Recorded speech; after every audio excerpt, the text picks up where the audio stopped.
thousands are evacuating Summerland. Its residents are left wondering what is left of their community. This includes our next guest, Mayor Doug Holmes. We reached him in Penticton, BC today. Mayor Holmes, thank you so much for making time for us. My pleasure.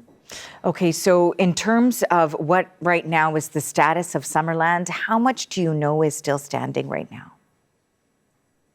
We know structures have been lost. We know people's homes have been lost. We don't know how many.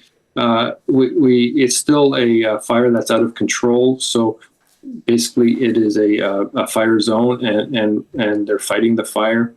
We're not able to get in there to do that kind of tally to assess the damage yet.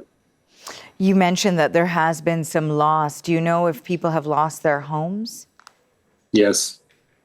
And I mean, in terms of the evacuation, I'm sure you're remaining in touch with members of the community. What are those conversations like, knowing that these losses are so great?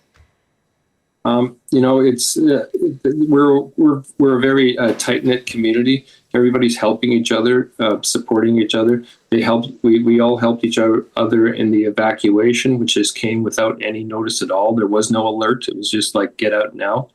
And the neighbors helping neighbors. We have a large senior population, and the evacuation of senior homes was very orderly.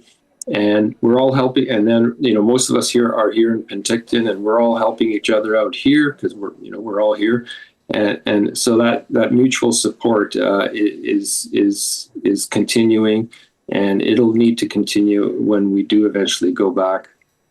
In terms of that communication, because you've said that there has been some structure loss, although some of the details at this stage aren't known, do you know if your home is intact? Have you spoken with people who do not know the status of their homes?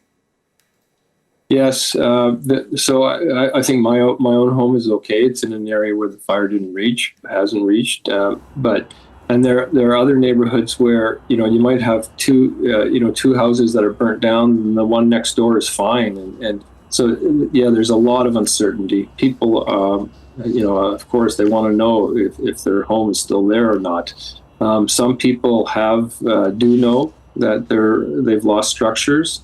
We're a farming community, so and the worst hit part was a couple valleys that have a lot of farms. So farmers have told me they lost their barn, for example. So a lot of people do know that they've lost their homes, and I think we need to prepare for the fact that everybody is going to know somebody who has lost a home. That's incredible to think about when it's such a tight community. Certainly, of course, the support will be there, as you've described, but also it will be sort of this collective grief as well. And to that end, I also wanted to ask you in regards to the fact that there has been a fatality, an 80-year-old woman who was killed. You mentioned how quickly, this developed. I'm wondering how the community is reacting to that news as well. Well, with sadness, of course, and but I guess it's could have been a lot worse. It's devastating how fast it moved and how little notice we had. Nobody's seen anything like this. Nobody could ever imagine anything like this.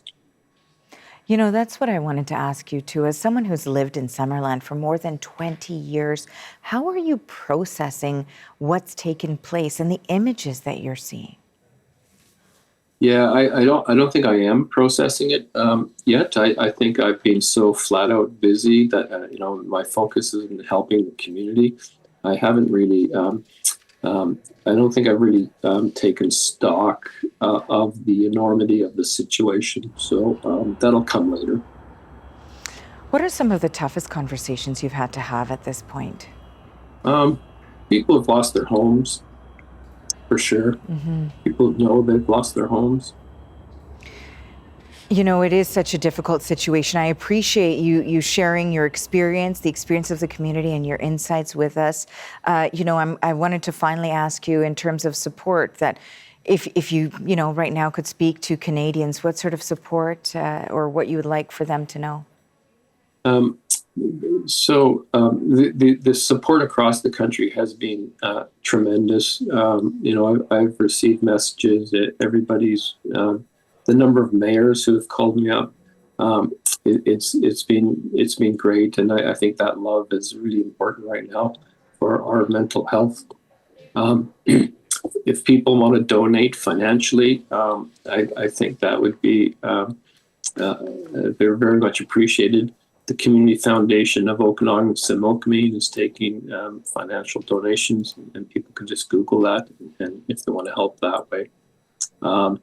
And I just like to give a shout out to the city of Penticton, because they've been amazing hosts, and the people who live here have, Penticton's not a large city. It's only like 35,000, and so to have this number of people literally turn up on their doorstep overnight. That's a big impact on this town, and they're doing a great job, and they're really helping us as hosts. Well, Mayor Holmes, I want to thank you very much for joining us. We know it certainly is a difficult time and an extremely busy time, as you've mentioned, for you as well. So thank you for sharing that experience with our viewers. Thank you very much. That is Doug Holmes. He is the mayor of Summerland.